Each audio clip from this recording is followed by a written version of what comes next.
Okay, so this is a new segment. I'm gonna give this a shot. Let's see how it goes. You guys can let me know if you're into it. As you know, I'm a movie nerd. That's the reason why I'm on YouTube. That's the reason why most of us are on YouTube. And my most nerdiest aspect is the fact that I keep a log of every movie that I watch. I've been doing it since last year, and I figured this year, I might as well share with you guys. Might as well tell you what else I'm watching other than the movies that I review. So I figure every month at the beginning of the month, I'd let you guys know, just to give you guys an idea of what else I watch, the crazy stuff I watch, good stuff.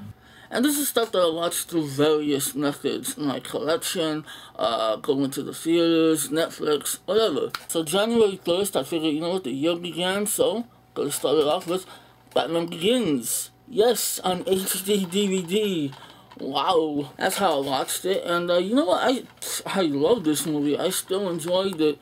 I enjoyed it as much as I did when I first saw it. I've seen this, I don't know how many times, but it's just such a great movie. And I know some people don't like it because they mess up on the whole Ra's al Ghul thing, but hey, I don't care. I still enjoyed it, and I give this a 5 out of 5. On the 3rd, I needed a movie with a lot of noise because I was taking down all the Christmas decorations, so I needed something to keep me awake. So I watched The A-Team, and I'm sorry guys, but I like this movie. It's just such a guilty pleasure. I think it's funny. I enjoy it, so, you know, I'll give it a 3.5 out of 5. I actually might review this movie, and I'll explain that later. Okay, for the 4th of January, this movie I actually started watching, I don't remember what day I started watching, but I began watching it and I finished it on the 4th. It was a rental.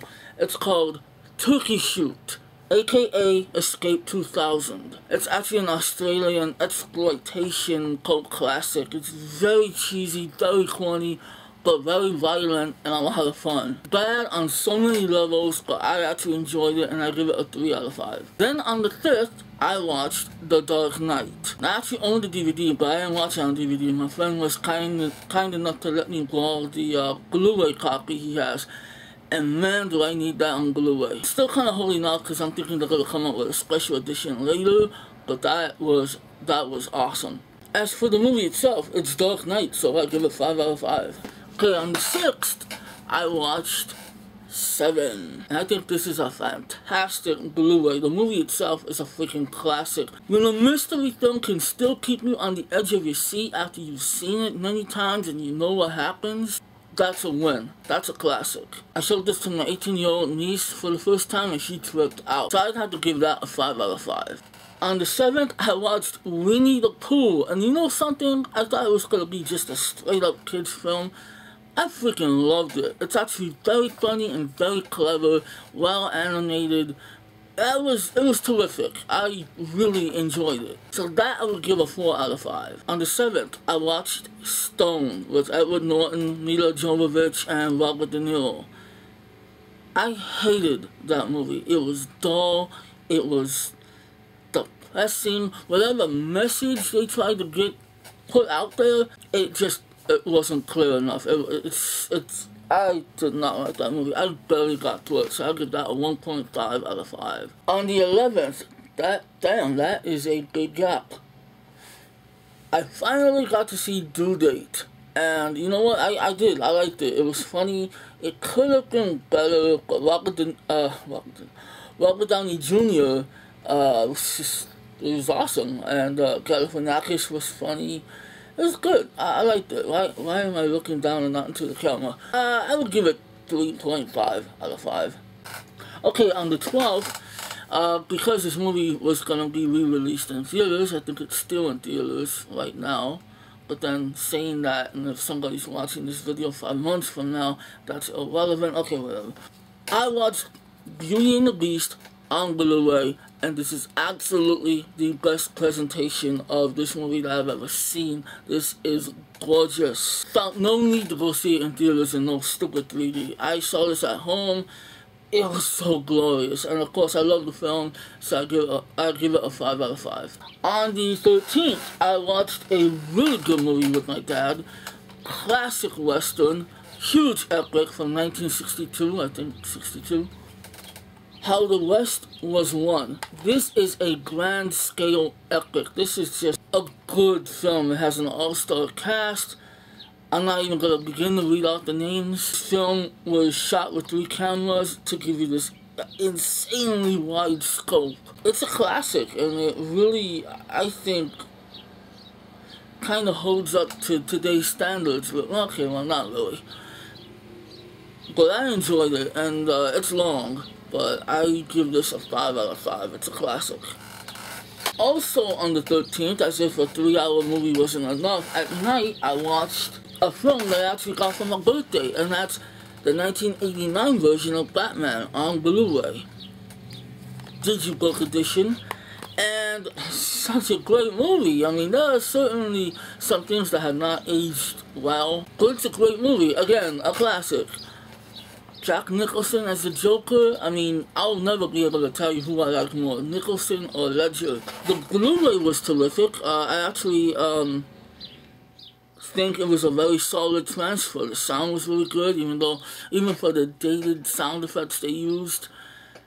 And considering the way it was shot and its age, it was solid. I really enjoyed it. The features on this thing are terrific.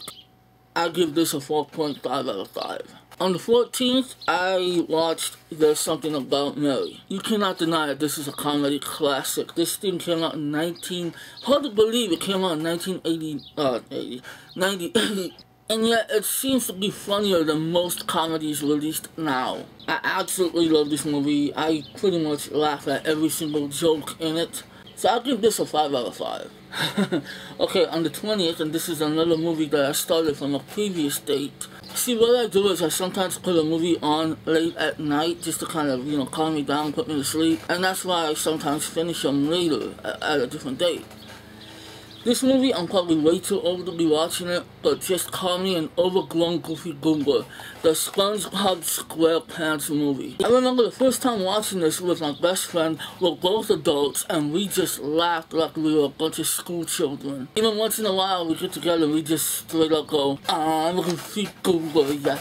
Yeah, goofy goober, yeah. It's a funny movie. It's dumb as hell, but it's actually clever too, so kind of weird how you can be dumb and clever. Anyway, I give this a 4 out of 5. Also on the 20th, I was bored, and I just kind of figured I haven't seen this in a while. Just randomly, this is like one of those films you randomly click from your collection, and you're like, screw it, let me watch this thing.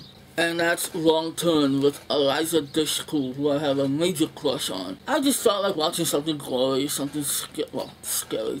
No horror movies actually scary to me. It's just one of those movies that's forgettable, but it's fun when you watch it. So I give this a 3 out of 5. Okay, on the 21st, I went to the theaters to go see Underworld Awakening, and I did a review on that. Pretty much to sum it up, it's a very stupid, really bad sequel, but I did love all the violence and the action, so I give it a 2.5.